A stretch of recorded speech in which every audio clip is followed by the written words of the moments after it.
Hi, magandang gabi po. Ngayong gabi ay makikipag-marites na naman ako sa inyo tungkol dun sa Dr. S. Wong Sulfur Soap. Ayan. Kasi marami po akong pasyenteng dumadating po sa clinic ko na tinuturuan ako dito sa sulfur soap na ito na pagdating nila sa clinic, Doc, gumamit na kami ng sulfur soap. Okay po. Kala mo na, pinag-aralan ko na yung sulfur soap, no?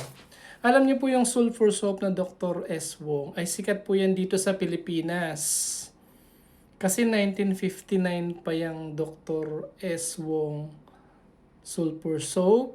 Kasi yung Castillo Wong family dati, sila ang nagtatag nung International Philippine International Pharmaceutical, ganun.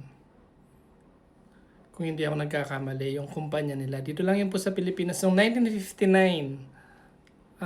Sa aking namarites, sila yung gumawa ng efficacent oil.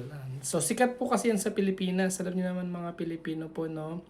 Kapag ka naumpisa ng gamitin noon at sumikat by word of mouth, ganyan, sisikat talaga yung sulfur soap na yan. So, yun. So, ang sulfur, Dr. S. Wong sulfur soap, hindi niya sinasabi na huwag kayong mag-focus dun sa kay Dr. S. Wong.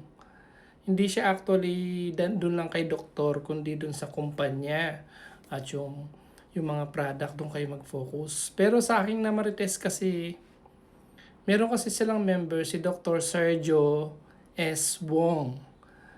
Yun tuloy. So yung S, Sergio. Kaso nagka-problema ako kasi merong S na middle initial.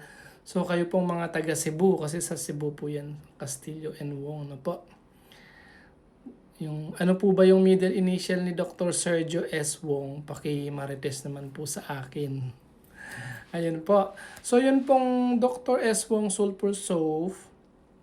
Dati kasi sulfur, hindi ko lang sure kung 10% lang ba yun o kung ilang percent.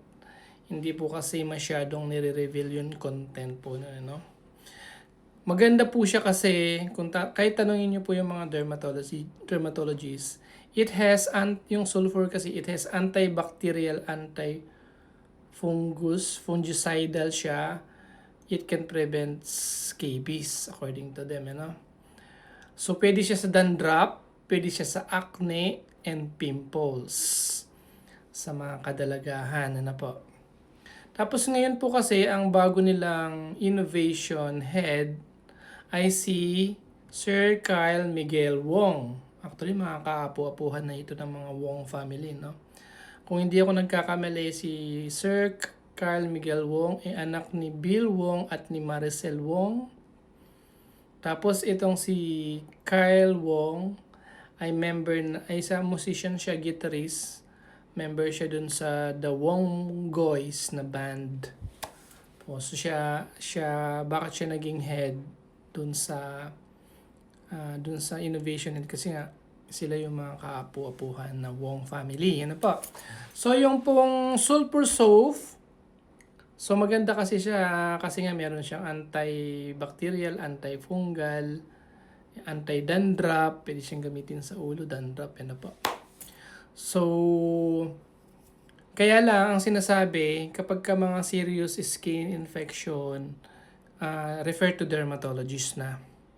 Tapos, dahil keratolytic, meaning yung tinatanggal ng sulfur soap yung mga dead skin, pagka nasobrahan ka kasi pwede mag-cause ng dryness, redness, itching. Ayan, so tatanggalin niya kasi yung mga dead skin sa balat mo. So kung gagamit ka ng sulfur soap, umpisan muna sa katawan, huwag masyado muna sa mukha kasi mas manipis yung mukha natin, ano po. So, minsan testingin nyo muna sa isang kamay nyo yung sulfur soap kung walang magiging reaction bago nyo talaga siya gamitin. Pero ang feedback, maganda naman siya, wala naman problema. So, kaya sa sikat ang sulfur soap kasi 1959 pa yan po dito sa Pilipinas eh. Sa Cebu po yan nagsimula, kaya sikat po siya dito sa atin. So, kapag ka serious, pimple infection sa mga adolescent at hindi nagwo-work yung sulfur soap, 'di ba? Pwede siyang gamitin sa ulo, dandruff, ano po. So, yung pong sulfur soap, punta na po kayo sa dermatologist, siyempre. Tapos yung Dr. Wong,